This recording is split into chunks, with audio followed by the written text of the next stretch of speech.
welcome to Mystery Beers episode number 243 of Brutal Battle. This wraps up our Mystery Beers stint with the beers I bought from Chicago through Beer Temple online, and that means we also have a topic. We'll be talking about a topic again. People, let me know, have you guys been happy that we've gone back to one of these types of episodes, well, 3 now, of these with talking about the kind of beer topics? Is that refreshing? Is that fun? Is it something you'd like more of? Hit us up, brutalbattlepodcast@gmail.com. So, Rebecca, you see 2 beers sitting in front of you. I do, and I want to drink them. But you gotta do the work first of talking about this topic. Barf. And what is this topic? What are we talking Untappd. about? Mm-hmm. So you may be thinking to yourself, God, people talk about Untappd all the time. And we have talked about Untappd on this podcast in the past, but it's been a while. And I read an article on Good Beer Hunting, which they have like the first 5 or 6 articles, or the most recent 5 or 6 articles for free. But then if you want to see other ones, I believe you have to pay. So if you want to keep up on things, just keep checking their website every now and then if you want to read all their articles, because they have really great writing, by the way. So the article that we're referring to is entitled Tyranny of the Tickers, How Untappd Ratings Became Craft Beer's Most Fickle Prize. And as you can probably guess, it's kind of about what the role of Untappd in the craft beer community has ended up leading to in the industry, some implications, and just kind of picking apart where things were before Untappd showed up and where they kind of are now, in a sense. And also projecting a few things for the future. So we'll just talk about a few, main points. So initially, I have some actual notes that I can, pull from. But Rebecca, you did not take notes, so I want to ask you, what are things that you want to bring up about it? I did not take notes, no. I just kind of perused the article. I was That's fun. Kind of reading it while Carlin was doing another recording, actually. So my focus was a little divided because I wanted to hear how Carlin was rating the beers of the episode he just recorded. That you would end up drinking later. Yeah. I was like, is this one going to be good? Mm-hmm. So basically, it's talking about some of the changes. I think that an interesting thing is check-ins have been down since the pandemic started. Yeah, I actually put down the stat. It said U.S. check-ins, this is from 2019 to 2020, based off the pandemic. U.S. check-ins declined from 89.1 million in 2019 to 67.4 million in 2020. That's a big drop-off, which speaks to people aren't really going to bars and restaurants and breweries as much because of what's happened. So obviously a lot of check-ins end up coming from those type of situations. So it makes you wonder, people are still drinking. Mm-hmm. Are people just less likely to check in when they're drinking from home? I think there could be a component of that. I think there's also a component of when people go out to bars and restaurants and breweries, I think a lot of times they like to do samplers. And they check in more often. Well, yeah, that's more check-ins versus if you're staying home, you're probably not doing samplers at home. Right. So I think that probably accounts for a pretty decent chunk of that loss of check-ins. That's just me kind of spitballing with it. I think also, maybe people aren't drinking as much, or maybe people just don't feel as much that they want to be using Untappd when they're just at home. Right. Even though it is important to point out, Untappd created a badge for checking in and a venue for checking in at your own house. Right. Yes. And that's new since the pandemic. Yes, exactly. Which, that's one of the things they do. They have people incentivized to check in their beers by having these badges you can earn, and they're I think up to 100 levels in each of the badges that they do. So yeah, so you can keep getting them and getting them and getting them. So what else did you want to talk about with it? I thought it was interesting that, sometimes people will be disinvited or invited to certain events based on their ratings on Untappd.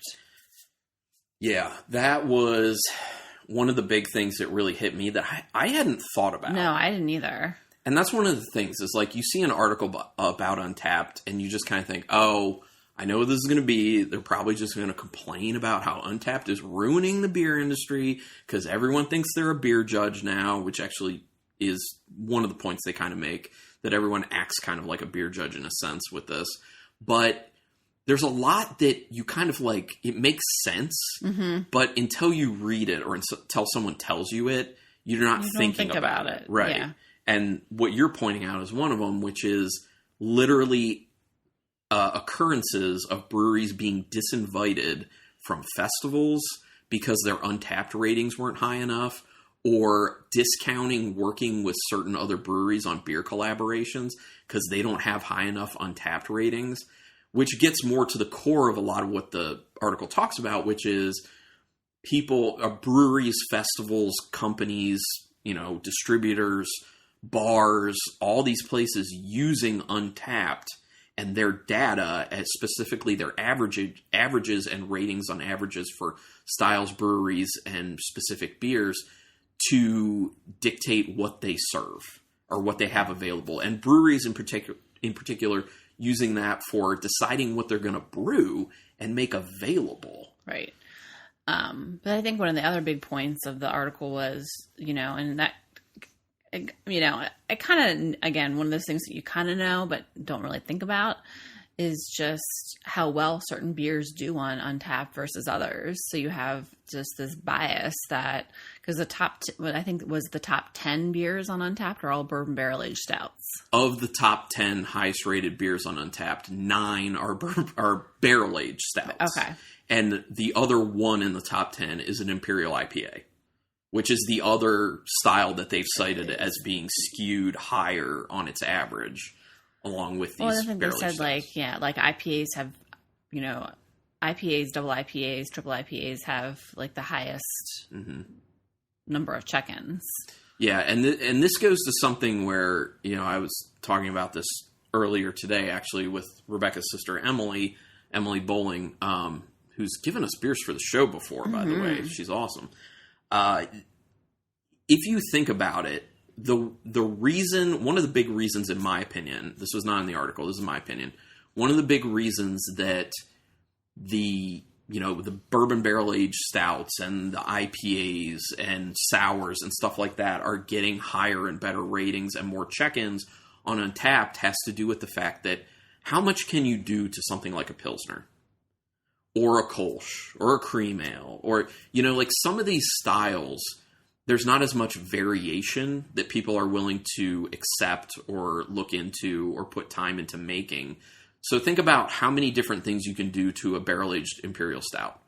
You can put all sorts of extra ingredients in there. You can do it in multiple barrels. You can do it for different barrel lengths versus how many different ways are you going to do a Pilsner? You're not going to put a bunch of extra ingredients into a Pilsner, especially if you're trying to make it taste like a Pilsner. So inherently there is a bias against certain styles. And one of the big issues is they were basically saying that it just averages people's check-ins. And one of the things it doesn't account for apparently is when someone checks in and says 1 star for a Pilsner, and then they put in their comments, I just don't like Pilsners. Right. But that 1 star gets averaged in with everything else. For that beer, for that brewery, for that style. So it's this skewed, messed up thing. Now, that said, I see a potential way to fix this issue. I actually have a background. My job is in metrics, so I work with data and stuff like that. I'm not the smartest person in the world when it comes to that. I'm not the best when it comes to that, so that's a bit of a disclaimer. But I know some of what I'm talking about with this. And one of the things that I'm sure they can do with their Untappd program is set up basically some coding in the program where it checks to see if there's a 1-star rating, if certain words or certain combinations of words show up in the comments section. And if it does, they could write it so that it automatically does not count that rating towards the average. What words would you have, though? Not my favorite style. You could literally have it search a phrase. Not my favorite style. Don't like style. Things something like that. With style. Yeah, exactly. You can't just have don't like because that wouldn't be as specific. Yeah, and it literally could be as easy as it searches out 1-star rating and just says style in the comments somewhere. Because most likely that's the reasoning. Is someone's bringing up the style that they don't like it. So what I'm saying is, I think that's something that Untappd needs to look into to kind of make it more fair. Because the way they've been going about it, it's just like no holds barred rating. Like it's very simplistic. Right. And every rating just goes into this average. But they need to start looking at fairness amongst styles and weighting it a little bit to a degree. Because we obviously know about this. And if they have people, I don't know who they employ, what positions they have in Untappd, how deep they get into their data, right. how much people really analyze it and look at it, how smart the people are who do that, if they have people to do that. I don't know. But I'm just saying if they don't have those people or if they're not at a certain level, they should get those people to increase the product of the data because they sell the data. There literally is Untappd for Business where they're selling to companies, whether it's distributors, breweries, liquor stores, whatever. They're selling a data package in essence, saying that, you can access all this extra stuff to help you decide what beers you want to carry and what breweries and, all that stuff. So making your data better in that instance, I think is the right thing to do. And I think that's that would serve everybody, all stakeholders. Well, and also if you make that leap and you do that, you can easily advertise that. And that makes you more trusted, in my opinion. It really does. Now, this kind of leads to one of the other points in the article is that, Untappd wasn't the only beer rating anything out there. Rate Beer and Beer Advocate was there first. But the difference there is that Rate Beer and Beer Advocate were all web-based. They didn't have apps. Didn't have that. And the way that things were done is like longer, like written reviews on beers, basically. So you need to devote more time. So the type of people they were getting, by and large, for doing those reviews and doing the ratings were people who were more knowledgeable, nerdier, more into the craft beer industry. Whereas Untappd, that's very easy, very quick to use, and has a social element to it, is more of anyone can do it. So literally, I do this. You can just jump onto Untappd, rate a beer real fast, and be out of it in seconds. And people do it. Like, people use it that way. And, they're incentivized, obviously, to check into a lot. So some people are just doing it to get those badges. Or just to, have their friends see, oh, this person checked into this many beers. Or they checked into these particular beers because they're popular or they're rare or whatever. Rate Beer and Beer Advocate weren't like that. Now, I'm not saying this to say that, they're better necessarily, but I think there are differences. Right. I think there's pros and cons to both. Yeah. I think it's nice that there's something so accessible and easy to use for your average Joe. Right. But then it does end up creating that problem of, what's the knowledge base? Right. And are these people being fair? Because then you get to the issue of every individual person rates things differently. Everyone has their own scale. This podcast is a perfect example of that. How many people out there would give a solid beer a 4 out of 10? Not many. Kyle Norman, he's, in comparison to me on Untappd, he's very liberal with the way he rates beers. Now, that's better for breweries, I realize. But that's that issue of how do you take into account everyone's personal rating scale. I think this is actually something that Kyle and I have talked and texted about in the past is, just kind of figuring out, like, unless you know the person, you don't necessarily know what they're saying about a beer with a star rating. Right. But if you know me, you know that, like, when I'm usually giving a 3 to a beer on Untappd, that's a good beer. I just don't, but I know people who, it's not good unless they're giving it a 5. Well, and we've talked about this in the podcast too. There's so much that goes into rating a beer. Yes. It's like your mood, the time of year, how you're drinking it. Are you drinking alone or with someone else? Are you out? Are you at home? And then for that very unsure data to be rolled up and used to make decisions, right, is tough. And that gets to another thing in the article, which is basically that they don't provide information. They say that they don't track it, Untappd. And I can understand why, because it's probably not information they want to be known, because it can only be bad for them, which is the amount of engagement that people have. They only really report how many users they have. They don't report active users. They don't report how active certain users are, or, like a scale of like, this percentage of registered users on our app are at this level of activity. And then there's a portion at this level of activity. They don't do that. And I'm sure the reason for that is it's not a selling point. It's definitely not a selling point, because instead you just say, well, we have this many people registered. And then people will just assume, oh, all these people are using it. No, all those people are not using it. Rebecca, when was the last time you checked in on Untappd? I was saying, that's me. I have an account. I haven't checked in a long time. Yeah, years probably at this point. At least 2 years at this point. Me, on the other hand, I check in every week, multiple times. Every time I'm having a beer, I'm making sure that I check in. So someone like me, I'm influencing the data that's being used to make beer decisions way more than you are. Mm-hmm. But we're each one consumer. Mm-hmm. So it's unfair. The data's skewed. And that's one of the points that the article makes, is that you have most likely a very small subset of the craft beer consumer market who is comprising the actual data that's being used to make decisions. Therefore, you're having a very small section of the craft beer consumer market who's deciding what breweries brew, which is why you're getting to, what's popular, the bourbon barrel aged stouts, only IPAs. Maybe that's the reason we made it to this hazy bullshit. I don't know. But it raises a lot of questions. Yeah, it definitely makes you think a lot. And it also just raises a lot of questions of where should we be going? What should we do? Specifically, what should Untappd be doing? Does Untappd only care about getting people registered and then after that, whatever? Right. Or do they actually care about the fidelity of their numbers? And I guess only time will tell with that. And I think it would be nice if they provided how active users were.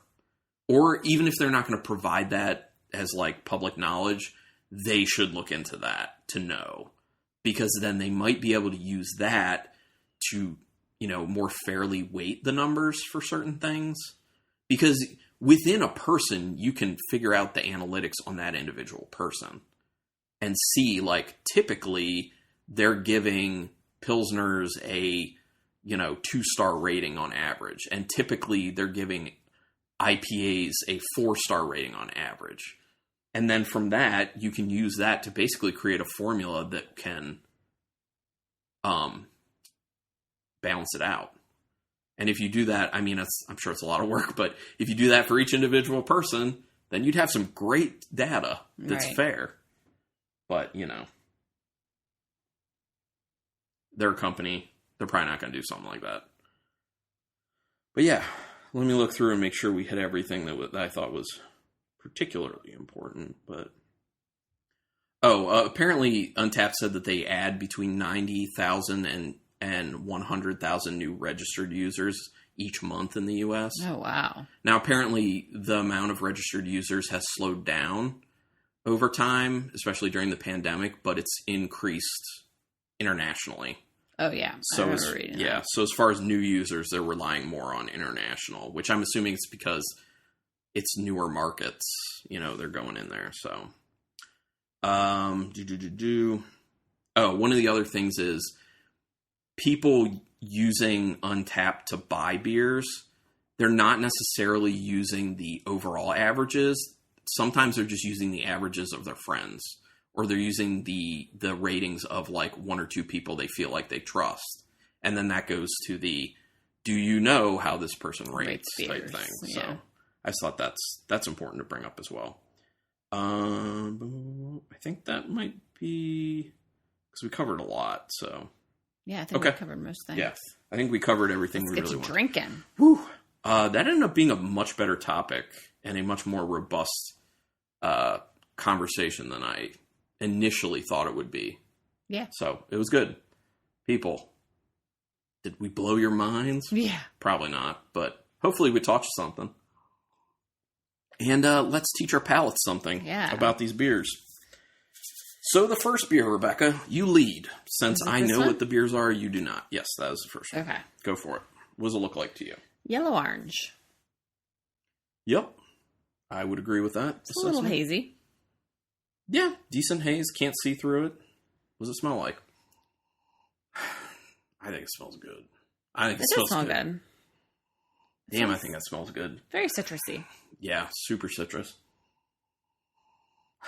Any particular citrus? I'm definitely getting pineapple. Yep. I would say I get that. Definitely. I mean, it's just like that pineapple, mango, orange kind of.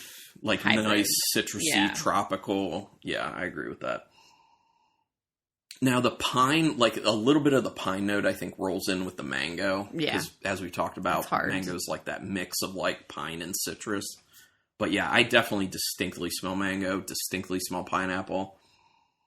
Little just orange in general in there too. Little yeasty though. Yeah. It's got that little yeastiness, letting you know it's probably hazy. A hazy IPA. Yeah.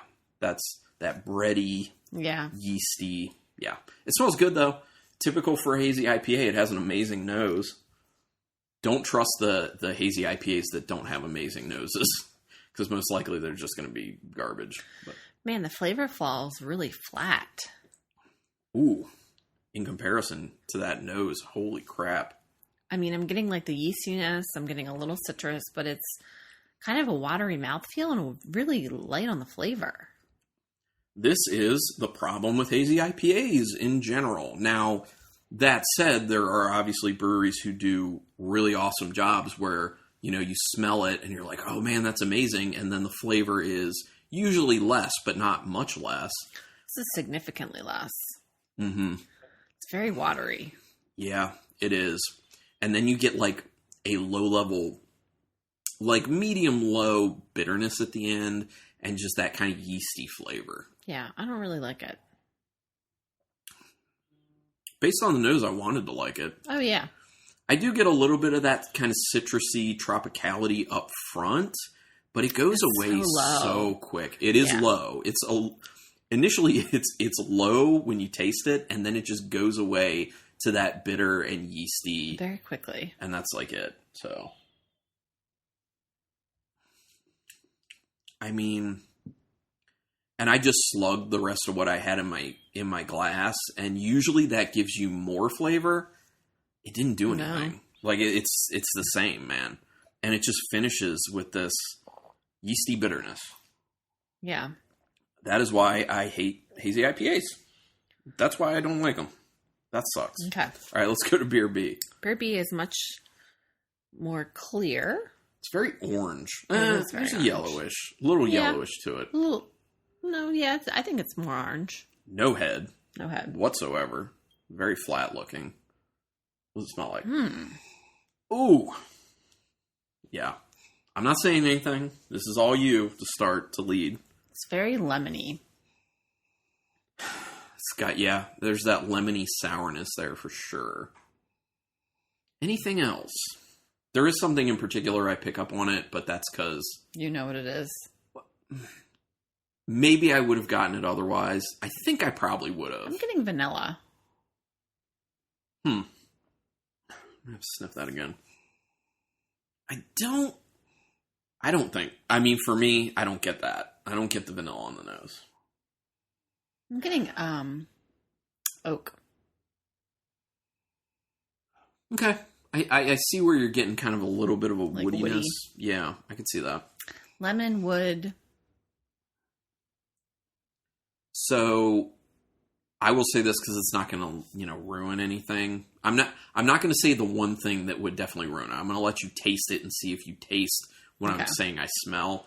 But I do smell like a little funkiness. Yes. It's a little funky. But not too much to the level where you wouldn't like it. And it comes off a little Brett-like, actually. It's got that little funky Brettanomyces note. So flavor-wise, Rebecca. Well, it finishes with a naked Cheerio, which I like.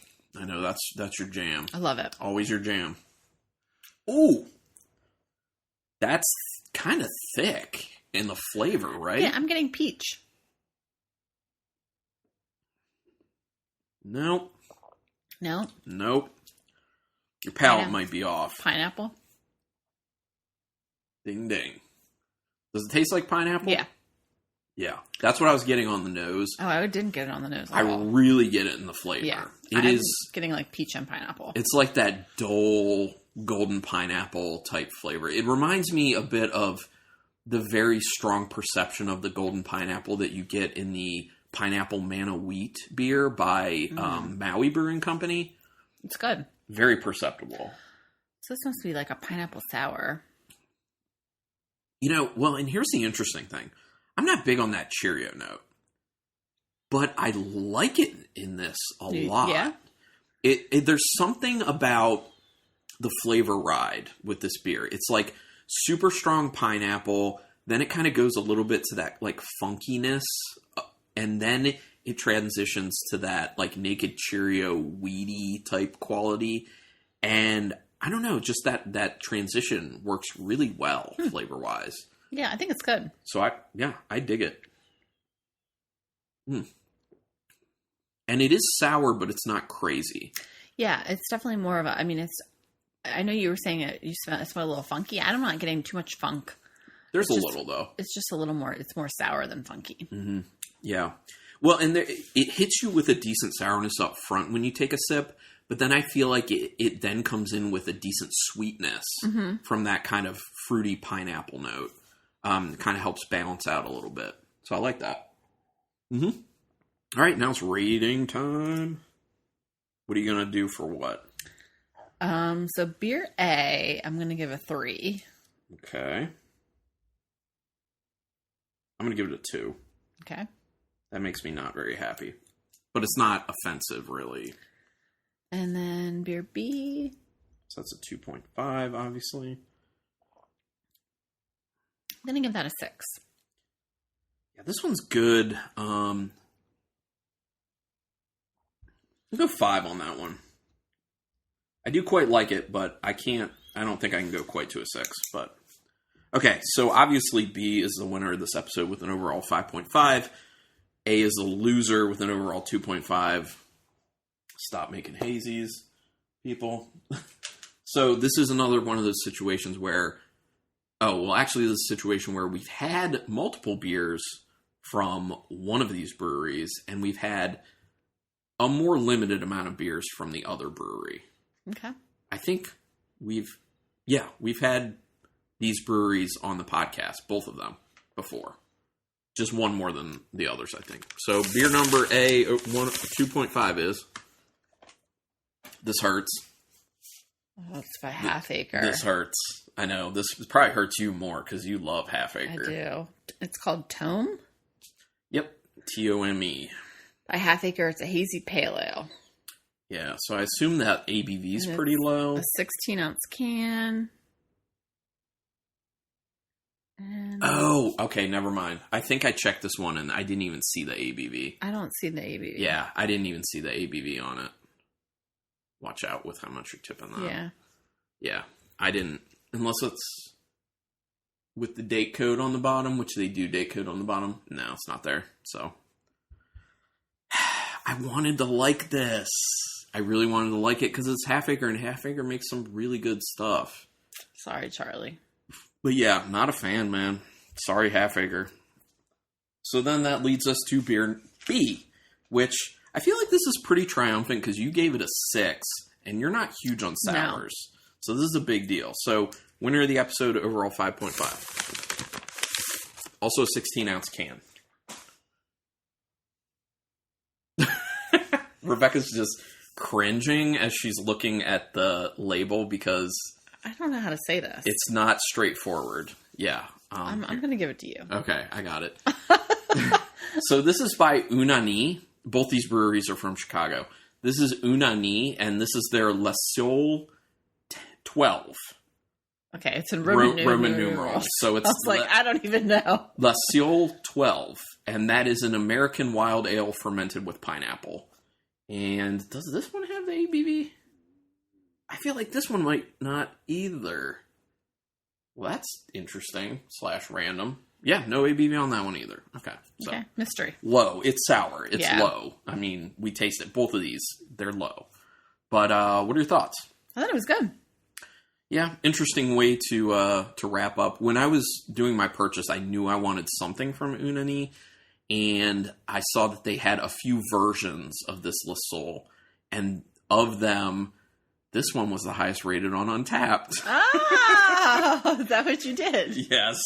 So it actually ties in, because I was so just like, I don't know which one to get, because they're all the same beer, but they're done with different fruits. Mm-hmm. So I just looked at the Untappd ratings. So I'm part of the problem. Well, I mean, that's what people do. Yeah. So that's a good tie-in to the subject. But yeah, so that's what I did. But I like how Unani does stuff thus far. And this is the beer that you could only purchase in 2 packs of 16-ounce cans. Oh. So we only have 1 other 16-ounce of that. Meanwhile, we have 3 more of the Tome, unfortunately. But I can take care of those 3 as just like after I have a good beer and then I just need like something I don't need to focus on, I'll take care of that.